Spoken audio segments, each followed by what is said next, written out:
Federal Treasurer Scott Morrison admitted there is no silver bullet for solving housing affordability as the government unveiled a raft of measures to address the issue in the 2017 budget. With me today to discuss some of the details and their implications for advisors and their clients is Craig Day, Executive Manager of Colonial First State, FirstTech. Craig, thank you for joining us. Welcome. Let's begin with the policy to encourage older Australians to free up housing stock. Craig, what did you make of this and just how effective is it going to be? So if we just do a quick recap, what the announcement was, is what they're proposing there is to allow people to contribute up to $300,000 from the proceeds of the sale of their home or their principal residence that they've held for at least 10 years. So if you're looking at a couple, that's potentially allowing people to get up to $300,000 in. Now, this is proposed to only apply to people over age 65, and it would be in addition to their normal non-concessional cap. Now, at age 65, that would be $100,000 a year, so it would be over and above that, over and above the concessional cap. And also, they're saying there that the work tests that apply over age 65 and the age 75 contribution restrictions wouldn't apply. So it will allow people to get more money into super when they've made the decision to sell their family home. However, whether or not it's something that a client may end up using will very much depend on their circumstances. And the key thing here to understand is that while we'll be able to get this money into superannuation, there won't be any assets test exemptions available on these amounts going in. So by selling a house and putting the proceeds into super, what we're doing is we're taking a non-assessable asset and turning at least part of it into an assessable asset. So what I can imagine is that people that are deriving a means-tested pension, age pension, potentially on the assets test, probably less likely to be interested in this than compared to someone that's a self-funded retiree. Also, just keeping in mind that over age 65, we've got the tax-free threshold of $20,000, $20,542, I think it is, as well as the seniors and pensioners tax offset. So taking into account that a lot of people over age 65 are retired and they don't have an employment income, they can actually hold a significant amount of assets in their personal hand and still not pay any tax. So it's actually coming down to quite a small group of people that we've got self-funded retirees that would actually get a tax benefit of putting these amounts into superannuation that might be able to use it and look at it. So it may end up being a small group of people that it's attractive for. And looking at the parameters of this policy, Craig, what are you expecting to see in terms of what a definition of downsizing may look like or involve? Yeah, it's interesting. They certainly use this terminology downsizing, but we'll have to wait until we see the legislation to really understand whether or not there will actually be any restrictions on when you can access this. Now, they could apply a simple formula and just simply say it's the proceeds from the sale of your family home that you've held for at least 10 years and not require any sort of reduction in the size of your house or something like that. I think that's probably more likely. If they want to go down the way of actually requiring people to sell their house and actually go into something that's smaller, that actually requires a lot of compliance administration, and that becomes a lot more expensive for that kind of system to operate. So we'll have to wait and see the detail, but more than likely I would say downsizing and what it's been talked about, because more people in that age group are probably looking to move to something smaller, but without that actual requirement built into the legislation. Now, coming to the First Home Super Saver Scheme, one of the interesting things was that the government didn't actually include any time limit on age for first home buyers. Craig, what are the implications of this, and does the policy go far enough? Yeah, it's really interesting. So if we just recap how those rules are proposed to work, because there's a couple of interesting aspects coming out of them. So what they're essentially saying here is that people will be able to contribute and then have released an amount of voluntary contributions that they're putting into super after the 1st of July this year.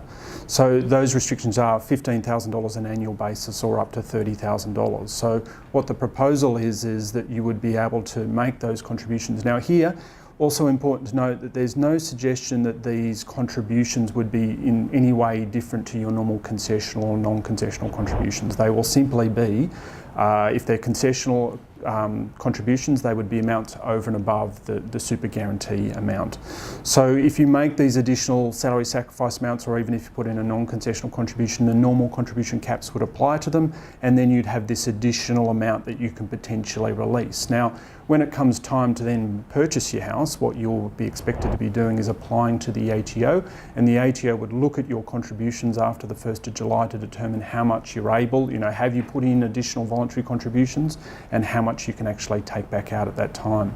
There'll also be a notional or deemed earnings amount on those amounts. And that's really critical, because a lot of people might be worried about putting these additional contributions into super that might then invest into the market, and worried about whether negative investment returns, if we go through another GFC, whether that would wipe out all their additional contributions. But that's actually not the case. It's a deemed amount that would be released based on the level of your contributions plus this deemed interest rate, which will be equivalent to the shortfall interest charge, so currently about 4.78%. So it's all quite interesting, and the tax benefits that apply to it. So the amounts, if you're doing additional salary sacrifice contributions, the big tax benefit there is those contributions would be taxed at a maximum rate of 15% instead of your marginal rate of tax. So that's where you're getting the real tax kicker on this. Now, it has been reported in the press, and some people saying, oh, the tax benefit is reasonably small compared to the previous First Home Saver account scheme.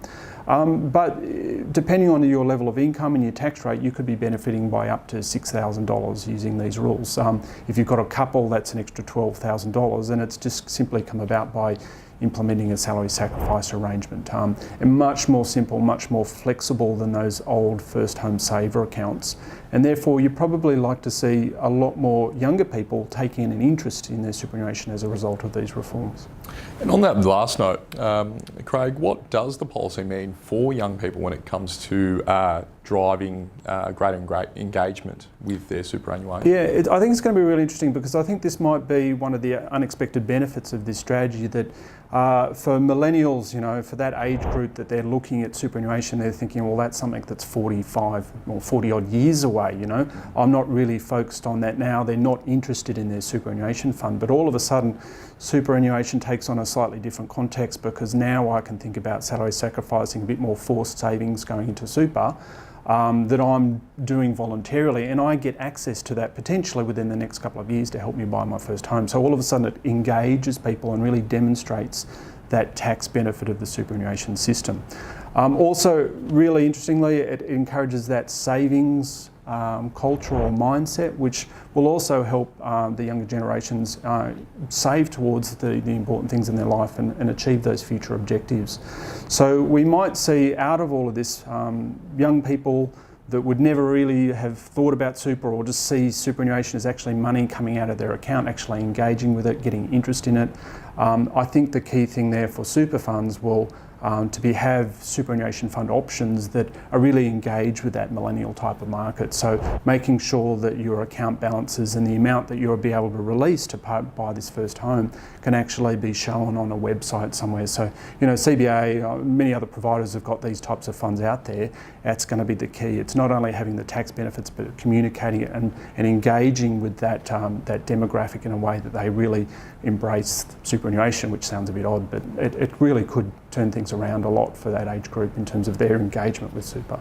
And building on that, we've seen a lot of commentary following the budget focusing on, I guess, the implications for homeowners, but many client portfolios do go beyond just property. Craig, what other significant changes were in the budget that advisors should heed or will need to consider? Yeah, look, the other big announcements that came through, there's a couple. There was a quite important one there around social security and access to the pensioner concession card. Now, when we got those changes to the assets test come in on the 1st of January this year, about 93,000 people lost access to the pensioner concession card. Now, they did at that time, got given the healthcare card and the Commonwealth Seniors Health Card, but those cards had less benefits attached to them depending on where you live and which state or territory you're located, then that pensioner concession card. So now what the government's done is acknowledged that that probably wasn't appropriate, so they're now going to reissue all of those people that lost their age pension back on 1 July due to those changes to the assets test. They will reissue them those pensioner concession cards from the 1st of July this year. So that means that they'll be able to take advantage of all those state government and council benefits that they may previously have lost. And that will actually be a significant benefit to a lot of people that lost their age pension. A couple of other important things, they did announce changes to some rules around investment properties, so restricting deductions for things like travelling to go and inspect your property, and in terms of depreciation for certain assets where it's not a new property, you're purchasing a property with plant and equipment in it, such as fans and air conditioners. If you're the second purchaser of that property, you won't be able to claim depreciation on those. The final one to really think about was that increase in the Medicare levy. That's proposed to apply to everyone. Now, subject, obviously, all of what I've talked about today is subject to passage through the Parliament, but that will also impact upon people's cash flow, and they'll need to think about how that impacts their weekly or monthly budget, and in terms of how they go about then investing any savings that they've got. Great. Well, Craig, thanks so much for your time. No problems at all.